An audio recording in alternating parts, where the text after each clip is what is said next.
Bonjour, dans le cours d'aujourd'hui, on va voir les équations du miroir et du grossissement. Ces équations vont nous permettre de déterminer les différentes inconnues comme la distance focale, la distance de l'image, la distance de l'objet et aussi le grossissement qui est le rapport entre les tailles ou les hauteurs de l'image et de l'objet. Donc ça vous donne, ça grossit de combien ou bien ça a diminué de combien la taille d'un objet. Alors, pour arriver à trouver les inconnus, on va utiliser justement des équations. Alors, la première équation, c'est 1 sur f est égal à 1 sur di plus 1 sur do. F, c'est la distance focale, di, c'est la distance image, do, c'est la distance objet. Donc, on peut, à partir de cette équation, trouver soit la distance focale, soit la distance image, ou bien la distance objet.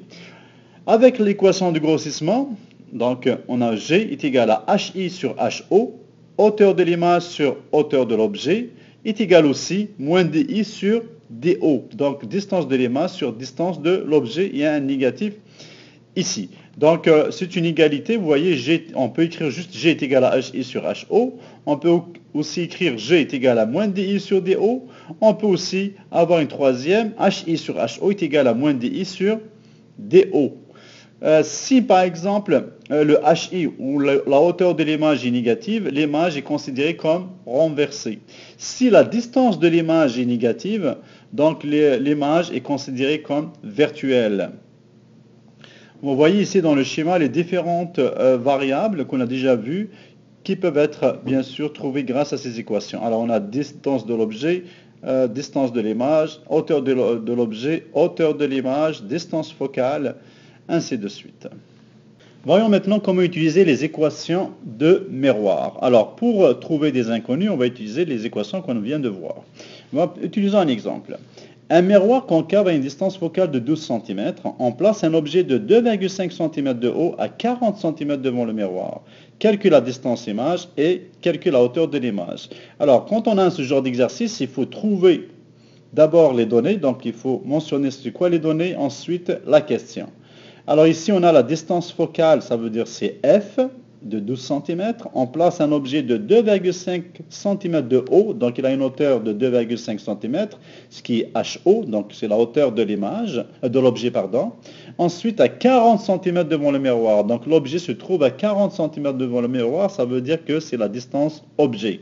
On vous demande de trouver la distance image, ça veut dire DI, et la hauteur de l'image, ça veut dire tout simplement HI. Alors, pour trouver la distance image, on va utiliser l'équation du miroir qu'on a vu tout à l'heure.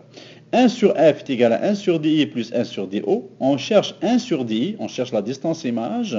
Donc, on va envoyer 1 sur do de l'autre côté de l'équation. Il va devenir négatif.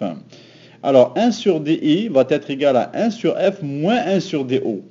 Là, on remplace le f avec sa valeur et le do avec sa valeur, 12 cm, 40 cm, mais rappelez-vous en mathématiques, on ne peut pas additionner ou soustraire des fractions si le dénominateur n'est pas commun, ou bien s'ils n'ont pas le même dénominateur.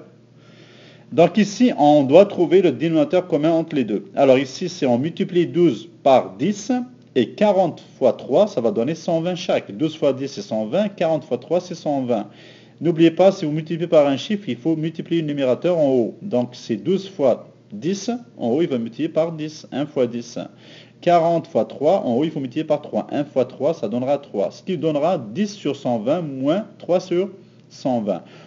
On peut utiliser une méthode, ça c'est facile à faire, mais on peut utiliser une méthode plus générale et plus facile quand les chiffres sont plus complexes. Donc il suffit juste de multiplier chaque dénominateur par l'autre dénominateur. Par exemple ici, 12 fois 40, et l'autre je multiplie par 12. 40 fois 12. Donc 12 fois 40, en haut je multiplie par 40. 40 fois 12, en haut je multiplie par 12, et je vais avoir mon dénominateur commun à tous les coups. Donc c'est pas la peine de chercher lequel. Donc ici, 10 moins 3, ça donnera 7 sur 120. Donc on a 1 sur 10. Faites attention, c'est l'erreur fréquente chez les élèves. On a 1 sur 10 est égal à 7 sur 20. On cherche DI. Donc il faut juste inverser 1 sur 10 pour qu'il devienne DI. Il faut inverser le résultat. Donc on a trouvé 7 sur 120. Le résultat est de 120 sur 7, ce qui donne 17,14 cm. Maintenant, on vient de trouver la distance image qui est de 17,14 cm.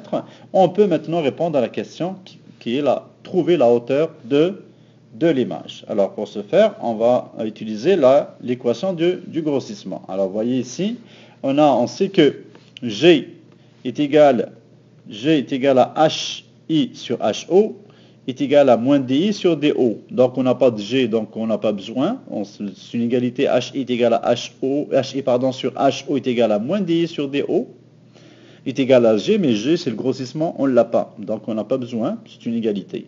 Alors on a DO, on a DI, on a la hauteur de l'objet et chercher la hauteur de l'image. Alors on va remplacer HO c'est 2,5, DI on vient de le trouver c'est 17,14 et bien sûr DO c'est 40 cm. Là il reste à trouver HI. Alors pour trouver HI, on met une multiplication croisée, c'est 2,5 cm multiplié par moins 17,14, ça va donner HI fois 40, donc pour trouver HI, c'est 2,5 fois moins 17,14 divisé par 40, comme vous le voyez ici, dans le résultat. Donc c'est 2,5 fois moins 17,14 divisé par 40, ce qui va nous donner HI est égal à moins 1,07 cm. Donc la hauteur de l'image est de moins 1,1 cm. Puisque la valeur est négative, l'image est renversée comme on a dit au début. Donc si HI est négatif, ça veut dire que l'image est renversée. Si DI est négatif, ça veut dire que l'image est virtuelle. Voilà pour le cours d'aujourd'hui. Et bien sûr, on va se pratiquer en classe pour s'assurer que tout le monde comprend comment utiliser ces équations.